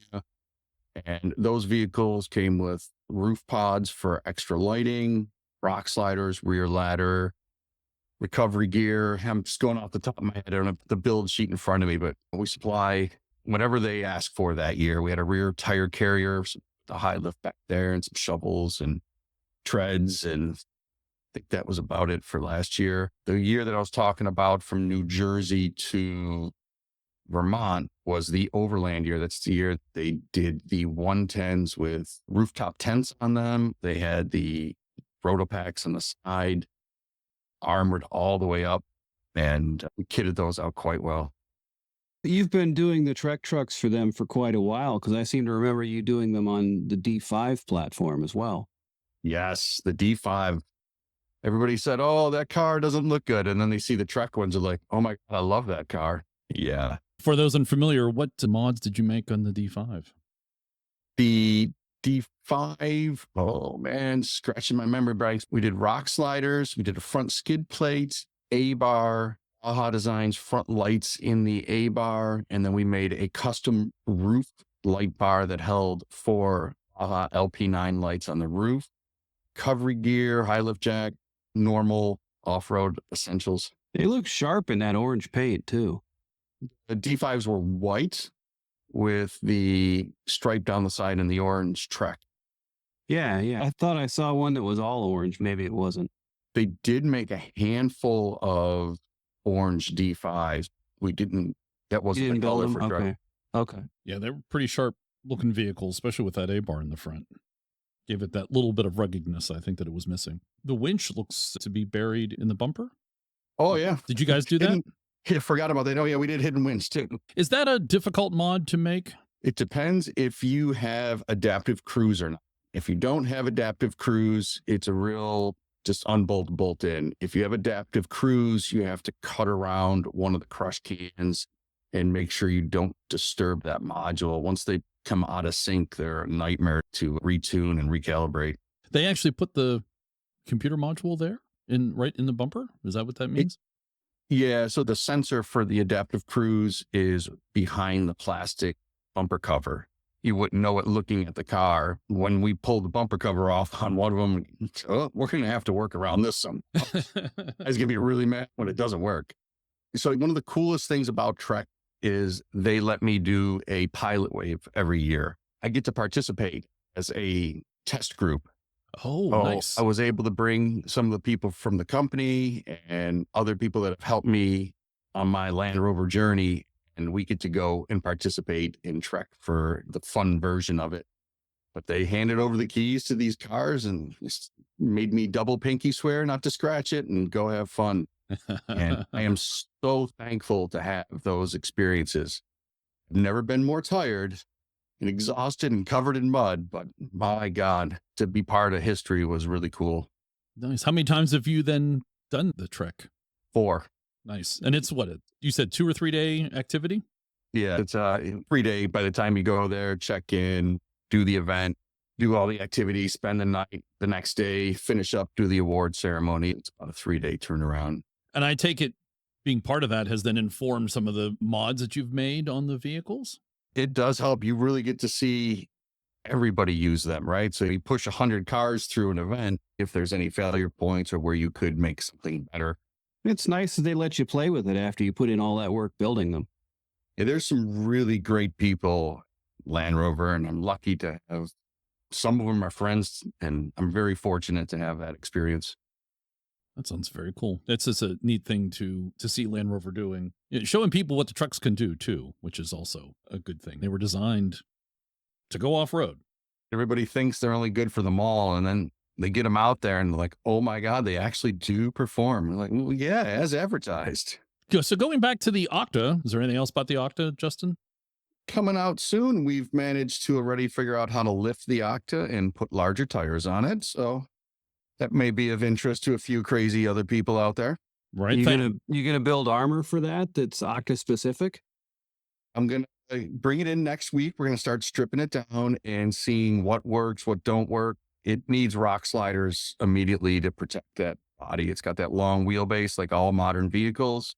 And you get high centered, you want to make sure you're protecting the sills. That's my first job on that car. It comes with some armor already, right? Yeah, they do have plating underneath it, front skid plates. It's good if you're going to the hunting cabin, you're going down a little rocky terrain. But if I'm going to bang it off of Moab, I need rock sliders. Is there or will there be a winch option? There is a factory winch option. I did not go for that because I figure we're going to make our own. Okay. So what I'm hearing is that potential buyers of an Octa might have 2 options for a winch, one factory and one of your design. I hope so. I haven't pulled the bumper off, so I don't want to promise something I can't provide, but I got a sneaking suspicion I'm going to figure out how to get one out. You got to see what's back there for room to work with. Yep. These modern cars have sensors and gizmos everywhere, and you got to work around them and you don't want to take away a safety feature to put a winch on the front of the car. And they don't waste a lot of space. There's not a lot of empty areas anywhere in these new vehicles. Not at all. And especially a lot of the safety features, they're all calibrated once installed on the vehicle and a pain to replace. Yeah, you can't move them because they need to be where they are. The adaptive cruise on the normal standard Defender is behind the logo. So if you're looking at the grille on the left-hand side, driver's side, there's Land Rover logo, and that's where it's sending out the LiDAR to do your adaptive control and your emergency braking. So If you noticed, guys do not have the big round lights in the front of the new Defenders because they would block that safety feature and get a big warning on your dash. Oh, okay. That explains some things. First thing I want to do is put big old lights right on front. You go to do that and it's like, oh, wait, I'm not in an accident. What am I doing? And then he starts stripping things down and it's trial and error. Yep, that won't work. This is shorter and shorter. And that's how we ended up with light bars inside the A-frame because they wouldn't interfere with the safety features. Okay. That's interesting information to have, which I guess you can do with the D5. That's slightly different design. Correct. Yeah, the D5 has their adaptive cruise module in the front bumper cover, which is lower. That way we can put the lights up where we want to see them next to the grill. Bring back that old camel trophy feel. The big round lights in the front and 4 big lights across the roof. You see a car like that and you go, that guy is doing something and I want to be part of it. Aside from Trek, what other activities do you participate in or attend? I know I've seen you at various events throughout the country. I was wondering, can you tell us some of the events that you typically attend? I know you were thankfully a sponsor and you were a mainstay at the NARC Jubilee, so thank you for that. But you do get around the country. I wonder what other events you get to. I haven't missed a winter romp in about 16 or 17 years. I love Bruce. I love that event. There's something special going on there. I don't have any favorites. I never miss winter romp, I'll tell you that. And then East Coast gets so many great events too. We're always, they've changed it. Right now it's Mars, what is it, Little George? It's back to Pearl's Pond. Oh, it's back to Pearl's Pond. Yeah, it's a Pearl's Pond, but it's now known as like the Little George Rod and Gun Club or something like that. It's got its own fancy name, but it's still Pearl's Pond. We never missed the Mar either. Got to go to the Mar. Some great events in Texas, SCAR, and then the Hill Country Rally, which is amazing. Out west is a hard reach for us because it's 3 days of driving just to get there. Once a year, I make a trip out and try to hit some Colorado trails, some of the stuff in Utah. We enjoyed seeing you in northern Minnesota last year. That was a great event. It's my first time going to that one. You guys got something special there too. Great event, and they've been doing it for 40 years. But yeah, that park is really cool. And everybody was just so kind. It was real. That was cool. I went down something about money. And Money Talks. Wow.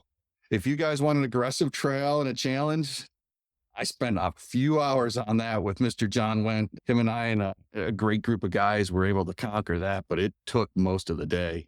Yeah, that's the talk of the event pretty much every year. You doing Money Talks? Are you going to go to Money Talks? No, I don't think so. Can you tell us more about Money Talks for those who haven't been there? I can't because I'm not taking my truck on it. I got to drive home. Like you said, we're there. They're like, you going to do Money Talks? And I'm like, I don't know. They're like, oh, yeah, you're good. You got 35s. You're good. And then you drop into this trail and you're in there and you can't see the rocks because they're underwater and you're driving by using the force. And we managed to plunk our way through there. Is it a flat trail? Is there a hill? Is it a mile long? What are some other details? It's a very rocky, hilly course, twisty, turny, muddy. It's got everything. And the rock sections are underwater. So you get out of the truck, you don't know what you're stepping in, you don't know what you're driving in, you just hear bangs going on underneath the car. And this is the point where I should remind our listeners, that water is orange. You're not seeing through it to see the rocks. No, you're not. Is this a stream or is this like a... No, this is a mountain of mine tailings. This whole terrain is basically man-made. It's all the tailings from the iron production for World War II, and it's all heaped up in there. Back then, they didn't have the ability to pulverize the big rocks to get the little bits of ore out of them, and they didn't have the need. They were doing the easy pickings. So there's like a lot of real fine gravel in the park. There's like this road around the park that you could drive in a two-wheel drive car if you want to. But then in the middle, all of a sudden you'll be cruising along and then there's these big boulders and there's the whole rock crawling section like Justin's talking about that you don't expect, but it's there. That was quite a trail. Like I said, it took all of my attention. Thank God I had some great spotters and we just managed to weave our way through it. Do you do any personal wheeling or is this always like some event for the business? Do you get to enjoy yourself? What's the difference? I guess there's the question. The events are different because you're there trying to promote and support the event. I'm very busy at those. And it's always people I haven't seen. Oh my God, when I saw you at Anarch, we were both running around. Let's sit down and have a beer. Usually don't have time for that. The trip I take out west is a much slower pace. We're just going to handful of people that go with me every once in a while. And that's a camping trip. It was awesome. Last year, we tried to redo the Great Divide route and ended up staying. It's changed over the time, so we couldn't follow the exact route, but we ended up staying at one of the camps that they stayed at, hidden way back off this country road. You around the corner, you're like, oh my God, I remember this from the photos in the book. And there I was right at that same campsite next to the stream. Those are the slow pace ones where you get to really just enjoy time. Yeah, you're not doing work and promoting the business. That I find myself fixing a lot of cars. Imagine that. Yes. Funny that, right? Yeah. So you did the Great Divide Recreate, which is really cool. What was your earliest memory of Land Rovers? I know you said you got started because you got the D1. You were just trying to pull some jet skis. Do you have any earlier experiences with Land Rover? Were you interested in the first Overland or Mutual of Omaha's Wild Kingdom? You rang my bell. I was going to be embarrassed to say it, but since you called me out, man, Mutual of Omaha. I didn't know what that car was as a little boy sitting on the floor in front of the TV, but I knew it was cool. And I knew those guys driving that car were going somewhere and doing something fun. And Jim Fowler's doing the driving while Marlon Perkins is sitting in back, calling the shots. I'll stay up here on the truck. Jim gets off and rescues that lion. Boy, she looks mean. If he's not careful, he can lose an arm. I remember that episode. You have early memories aside from that, series trucks? Did that get you into cars? Were you a car person early on in your life? Yeah. I came out of the hospital with a Matchbox car in my hand. I love cars since that is my earliest memory is playing with Matchbox cars. And I'd always see something different go down the street and it would catch my eye. And I just fascinated by cars, loved them. And that's what drew me to the D1. It was just a cool, unique car. Not everybody, there was hardly any back early 2000s. There was no real Land Rover presence like it is now. I fell in love with that car. It was so cool, so unique. And you could do anything with the D1. You could haul a fridge, you could go to dinner. I think that's one of the things that makes Land Rover special. It is a utility knife. It can do pretty much everything you want. And as it started getting miles, it needed parts. They got to be maintained. Ended up reaching out to some people in the UK to bring in some stuff. I wanted fender flares. And at the time, the only ones that were available to cut the wheel wells out, that's how we did it back in the day, get the saws on, the fender flares, were fiberglass. Yep. And fiberglass. I remember those days. Fiberglass and trees, they're not friends. And the flares were like $1,200. And you had to get them painted. And I was like, this is ridiculous. And you start working with trying to blend them into the bodywork and you're itchy for weeks. I did not go that route. I met the owner of Flexi Flare over the forums, the internet days. And he's like, yeah, I'll send you a set. They're plastic and they're unbreakable. Okay. Oh, there's a challenge. And it was like, okay, yeah, they're only 100 pounds or 200 pounds, whatever it was, compared to the $1,200. But it was like $800 to ship them. I go, oh, yeah, there we go. We're right back where we were. And he goes, why don't I just jam 5 sets in one box? There's got to be other people that want them. So I brought the first set over. They sold immediately because they were $300 or $200, right? They weren't crazy expensive. And the next thing you know is you're bringing fender flares. If you're going to bring those, you might as well bring this and that. And now I get 2 containers a month. It's a lot of parts to come and go. Were you always a mechanic? Did you do your own work? Yes. I always just had to fix it myself in a car. I didn't grow up with the ability to take it to a mechanic. I grew up with the ability this is called the Haynes manual. And if you want to get to work tomorrow, you better read it and read it quick. And do a reality check because the hand isn't always accurate. It is not. Yeah. Did you grow up in Buffalo? Yes, sir. What was your first car? Oh, I don't want to admit that. Oh, it's okay. It's okay. 1978 Oldsmobile Cutlass. Cutlass. Oh, you What? did What? 8 points. Supreme. Supreme. My first car was a 1976 Olds Cutlass Salon, which is the 4-door Supreme. You are now John's best friend. And my in the second whole car wide was a world. 1979 Olds Cutlass Supreme with T-tops. Mine was pea green, so top notch. Remember? Okay, you Horrible- win on that one. I had blue and red. So. Oh, you had real colors. Oh, that's wonderful. You said 77, you said? 78. 78. Yeah. Oh, that's the last of the big ones, because I think 79 was when they started to shrink them back down. It was a big car, big, heavy. Yeah. I love the Oldsmobile. Oh, that Cutlass was great. Oh, nice. So you had a Cutlass and you did all your own work, I take it. Correct. Yeah. You have to if you have one of those cars. Yes. And then what other kind of cars did you have? No, since you're an Olds guy, this is cool. No, I'm an old guy only for that car. Sorry. Well, the Olds doesn't exist anymore. You're close enough. You're now John's best friend. That's so. right. That's right.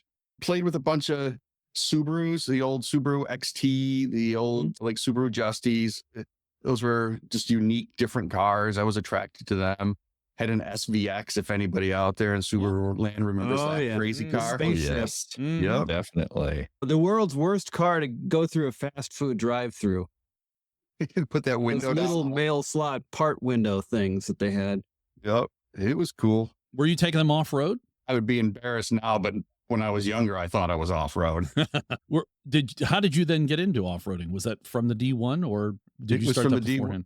It was the community, right? So it was back in Disco Web days, and they're still around, but that was the hub, right? Disco Web, and you went Right. there and we made friends, and I started going to events. Man, it is the community. I'm sitting here thinking about it. Yeah, the cars are great, and I do love the cars, but I think it's the community that makes you stick with them, right? Because there's all kinds of different cars, but there is not a replacement for the Land Rover enthusiast community. It's just a wild bunch of amazing people like yourself, and you've been there, you've seen it. I'm running out of words, but And the amazing thing is that it's worldwide. It's not just local. It's not just this country. It's everywhere on the planet. As it's been said before, I don't think by me, but someone came up with it. A Land Rover owner is just a friend you haven't met yet. yep. And that's pretty much the case. You meet all people from different walks of life and, oh, you're a Land Rover owner. I mean, I'm sure you've done this, Justin. You've seen a Land Rover, especially maybe a series truck or maybe an early Defender, and you chase them down to say hello. You know, I have one of those. Well, It's a great community. speaking of the community, you're doing something, and this is the teaser we had to start. You're doing something for the community. You're going to do Rover Ball. So tell us about Rover Ball. This is the worldwide announcement for Rover Ball. Rover Ball is my version of the Cannonball Run.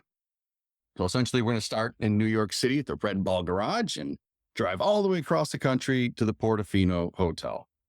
I'm not doing this as a race. I don't plan on speeding. It's nothing at all like that. So all you guys that want to see me race across the country, I want to do it too, but let's face it, I'm old and it's not going to happen for me.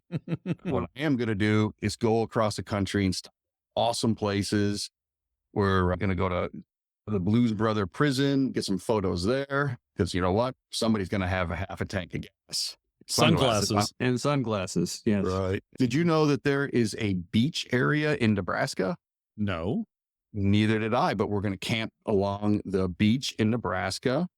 From there, we're going to work our way into Utah. We're going to meet up with Mr. Bill Burke. We're going to go down the Forrest Gump Road in Monument Valley. From there to the Portofino. And what will you be driving? I am going to be driving the most reliable Land Rover ever made. The D3, the Land Rover LR3. Close. The Freelander. Yes. Yes. Wow. The mighty Freelander. I'm taking a 2-door Freelander across the country to prove a point. The SE3. If you watch videos on YouTube, like most people, what do these auto journalists love to do? They love to tell you how great the new Toyota is. They love to tell you how great the new this is. And what do they always compare it to? They want to compare it to Land Rover, and then they got to poo Land Rover's reliability. It's an unfair shake that Land Rover gets. I was watching everybody recently, the new Toyota came out, the 4Runner, and they're pitting it up against the new Defender. And okay, there's about a $10,000 swing between the two cars, but they're comparing a base Defender with this top trim 4Runner, and you're like, this is not apples to apples. And by the way, your 4Runner is on street slicks, but it beats the Defender off-road in every challenge. And the Defender proportions, it's got better breakover angle, it's got better ground clearance, and it's got mud tires, but somehow it loses. And Toyotas have side steps on them, but they can go through the rock garden, no problem. The Defender gets stuck, and my steam is coming out of my ears. And then always they got to throw that jab in. Defender's pretty good, but it's not reliable. No, it's. I don't remember any Defenders driving themselves on the road, killing people. Certain Toyotas we know did that. I don't remember replacing frames on 1 million Defenders. Do you guys? No, Toyota did that. But hey, the journalists don't want to remember that part. They just want to use Rover to hit everybody over the head and say, oh, Toyota's great. Point of the Rover ball, or as it's being dubbed, the unreliable cannonball, is if you maintain your Land Rover like you should, like any car, it's going to get you where you got to go. And you're driving a 2004, I think, Freelander SE3. Correct. And will you have any support vehicles with you? Is others from Lucky 8 joining you? Nope. You're going on your own? A trailer full of spare transmissions, windscreens, timing belts. If you're stopping at the Blues Brothers prison, you don't need windscreens. That's right. We don't need no stinking windscreens. I'm going to properly maintain it. I'm going to do the timing service. I'm going to do the cooling service on it. We're going to look at the rear drive shaft and decide if we need to change that. It needs struts.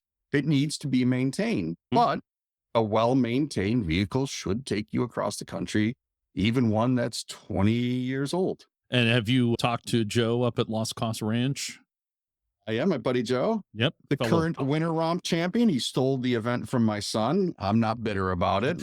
I can't believe his trailer had 4 flat tires, and the spare was flat too when I left him in Maine. Well, if you got all 4 tires flat, there's just no point in having air in the spare at that point. That's what I thought. Yes. The Rover Ball will take place June 21st of 2025 through the 28th. Is that correct? Yep. And this is the unreliable cannonball run called Rover Ball. You'll be departing Red Ball in New York City on the 21st. I assume in the morning? We are leaving 6:30. All the information's going to be posted on the Anarch site. If you guys want to head on over to Anarch, you can order Rover Ball stickers and merch to help support Anarch. Everything you guys do there goes right to Anarch. And if you want to come join me at any of these stages or just meet up for dinner along the way, the whole schedule is posted there. I'd love to see you. If someone doesn't have the time to block out to do the whole event, they can intercept you somewhere mid-run and join for even a day if they have that available to them. Correct. We're hoping to have a Friday night little party before we leave New York City. If you want to, can even come down on the Friday before we go. It'd be good. Good to see you. And run with you. How close do you get to Pittsburgh? We're going to take 80, so I'm not going to Pittsburgh, unfortunately. That's 2 hours north of us. I'm going to do my best to be part of some of this trip. We are honored to have you. And I'll get the website updated as soon as I have some time. Because guess who gets to update the website for an ARC? And you've got the schedule. Bob sent it to you. Exactly. I just have to get to work. That sounds fantastic. And as Justin said, please go out and check the NARC website. We'll have a link to the Rover Ball, and you can join in anywhere along that route. And if you see Justin, make sure you wave in the proper Land Rover fashion. The Freelander is a Land Rover after all, so you need to wave as it passes by. Number of fingers may be optional. Yes, and Justin may not have a windscreen in which to see you through, but he'll be wearing goggles instead. Make sure you take some goggles. It'll be dark, Justin. And he'll be wearing sunglasses. That's right. And I'm going to hit it. Yeah, that's it. Oh, fantastic. And of course, you can meet up with them along the way, take some photos, post them up on and the websites and the Facebooks and the Instagrams, and tag an ARC too while you're doing it. Yes, it sounds like a really cool thing to do, Justin. Thanks for putting this all together. And it is a fundraiser. I think you did touch upon it. It is a fundraiser for an ARC. Yeah, it sounds like a blast. And I am very glad to hear that it's going to be the Freelander. Because if you were going to use the Octa, that would seem way too easy and would feel like an actual cannonball run. And it would be impossible to loaf along at mere highway speeds, so no one would be able to keep up with you. Yeah. Especially when he goes into Octa mode. The mode engaged. Instead, he's going to be in Freelander mode. He'll be in Yes, Freelander. fear the whole way. Are you traveling alone, or is maybe your son coming with you? Yeah, my son Corbin, the former Winter Romp champ, will be with me, assisting along the way. You're not bitter. You're not bitter at all. Not better, Joe. Not better. Justin, thanks very much for coming on the podcast today. It was great to talk with you. And thanks for all you're doing for the Land Rover community here, especially North America. Rover Ball sounds really cool. This is a neat idea. It's so cool. I look forward to joining you on the trip. Again, thanks for coming on the program. We need like special logoed, like little mirror balls we can hang from the mirror, or everybody in the convoy, so they can identify each other. I like that. I love that. That's a great. I love that. That is a really good idea, Harold. Thank you. I'm going to do that. Guys, man, thank you so much. What an honor to be on the show. It was a real pleasure. Thank you very much. And be sure to visit Justin's website. It's lucky8llc.com if you are in need of anything that is Land Rover related, especially in North America. You do also have some just good information if you're looking into owning a LR3. There's also good information out there about the LR3. So thanks for at least showing people what's possible with their vehicles, Justin.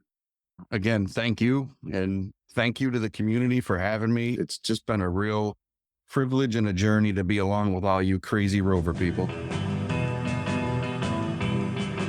We hope you enjoyed show number 144 for March of 2025. Thanks to our guest this month, Justin Monnin of Lucky 8. If you go out to the CentreSteer page for this program, we'll have a link to all the information that we discussed today. Especially, we're going to have a link to the Anarch page so you can sign up and get more details on Rover Ball.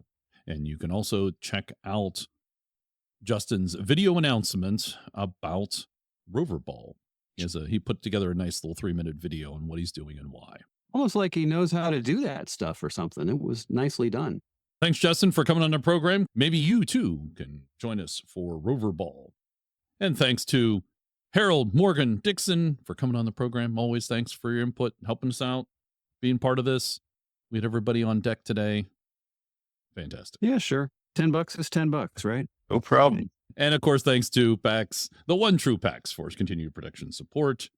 We post a new podcast at the end of every month. Our website, CentreSteer.com, has all our shows that you can listen to, and you also show notes with links to the stories we discussed in today's podcast. You can directly support the podcast at patreon.com/CentreSteer, which includes bonus content.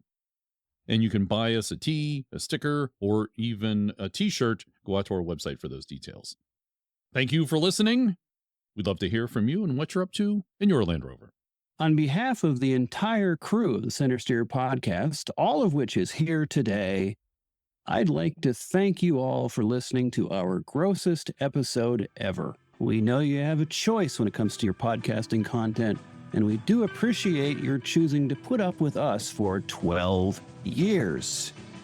Please take a moment to look around you for any personal items you may be leaving behind, especially in the overhead bins. Remember, some items may have shifted during the show. Please watch your step as you climb aboard your jet skis and have an absolutely gross day.